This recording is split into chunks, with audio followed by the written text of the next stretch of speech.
is Beth Hiley here for Board Game Geek TV at Spiel 2014. I'm standing here with Cedric. Hello, everyone. Hello, and it happened to be in the yellow booth, but we stopped by because we wanted to see the absolutely fantastically technology-integrated world of Yo-Ho. Well, if it's already fantastic, I hardly need to explain it at all, is it? Well, should speak for itself, shouldn't it? Okay, yeah, very well. We're Volumic, we're a French development studio, and we've developed the world of Yo-Ho, which is a board game using smartphones and smartphone technology. So not as a gadget, but as an integral part of the game, because we figure more or less everyone has a smartphone today, or if you're a kid and you don't, you probably have an iPod Touch or something like that. So in World of Yo-Ho, you go on the high seas, you play a captain. It's a world with no humans. Well, there was one human captain, Hortense, who disappeared, and all the animals are now wrestling for power over the seas to become the strongest pirates ever. In order to play, you basically need smartphones which will connect on a Wi-Fi network. You don't need the internet. Any of the smartphones can use the Wi-Fi network, and you place the smartphone on the board, and the smartphone will show you your boat and what is behind it. So basically, it acts as an interactive pawn. When you move it, as you see the boat moving, and you see the background. And of course, there are many things that do not appear on the board and that will appear when you go there on the smartphone, such as a shipwreck, such as a dragon that's roaming around, and it would be better for you not to not to meet it. So how do you play the game? Well, it's a game where everyone is a pirate. You have missions. The system knows about it, so it will know how hard the mission is, if you have to go a long way or short way, and attribute points for that. You choose the missions, you go to ports, you take some content, buy some stuff for your boat, and you have several ways of playing. You can also be very aggressive with the other players, so once you find yourself next to another player, you can decide to attack him. In which case, every time you pick up your smartphone, it detects you are picking up the smartphone, it switches to an inside mode, and you can handle everything that's in your hold. When there's a fight, you can decide what's your strategy, and then you will see the resolution of the action, because since everything is communicating, you will see the fight going from one boat to another and being solved. So it also remembers what you do. So if you're being mean and attacking people, the system knows that maybe you'll want revenge. So, sometimes it will hint or point at missions that might trouble other players.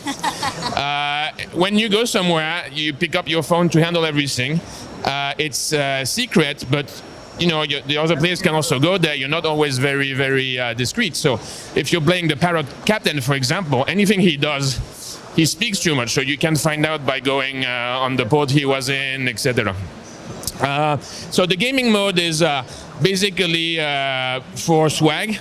The one that has the biggest swag at the end wins. But there's a campaign mode also, because since the whole system can remember everything, there's a quest. The Hortense died and people want to figure out why. So there's several scenarios you can play. And depending on the issue of one scenario, the next game starts a little differently. So for example, one of the captains will have the object, there will be other enemies, etc. So beside the captains, you also have ships. They're all built on, one is built on a giant turtle, for example, and will allow you to cross the land. One is built on a whale.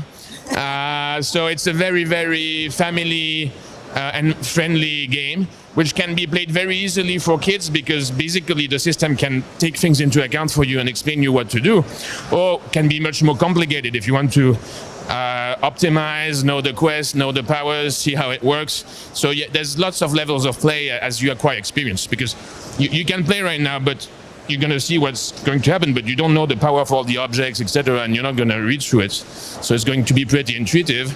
And once you've played 20 games, you're probably trying to micromanage how you are going to earn better swag than the other players. Now, you had said that this is not a device specific, that this is, you could have an iPad even out on the table. Size-wise, it would scale itself to fit? So it works with any device that is not too large. So all the smartphones and iPods, even the latest iPhone will work. with its large screen. It adapts itself, and one of the interesting parts is that Android and iOS phones will work together. That was actually a pretty difficult thing to achieve. I can imagine. But the system is extremely stable. So we've tested it over and over again. Even if there's a Wi-Fi crash, it remembers everything. So you just reset the Wi-Fi, and everything continues as it was. How many players and or devices does it support at one time? So technically, the game is 2 to 4 players. There is a mode where you can play with only one device. So you will have tokens, and you will take the other's phone and put the token. It's a little longer, but it will work.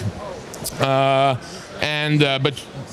there's a demo mode you can play alone. It's not lots of fun. It's really a game made for 2 to 4 and on the high seas, competing against each other, helping each other out in the way you can. For example, they're all trying to find who killed the Hortense, the fabled pirate, but everyone has information. You decide to share them or not, or etc. in the pursuit of your goals. So it's pirates.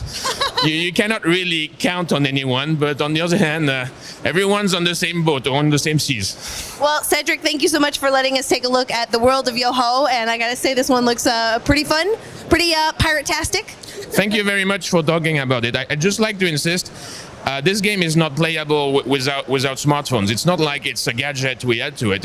We try to see what makes the smartphone specific and build that to the best of both games. We hope we'll do lots of things like that in the future, but before anything, hope it will work out for this. So smartphones not included in the box, huh? No. If four smartphones were in the box, it probably would be the most expensive board game of history. So if you do not use or own a smartphone, this game is not for you. And the game is not totally finished, but stable for all purpose. We're going to Kickstarter very soon, because this is perfect for Kickstarter. It's game, it's innovation, it's technology, etc. And we hope to, we're quite sure we're going to release it next year. Well, Cedric, thank you again, and good luck with the rest of the show. Thank you for everything, and good luck for the show. I know you have lots of things to see here. It's very exciting. Thank you.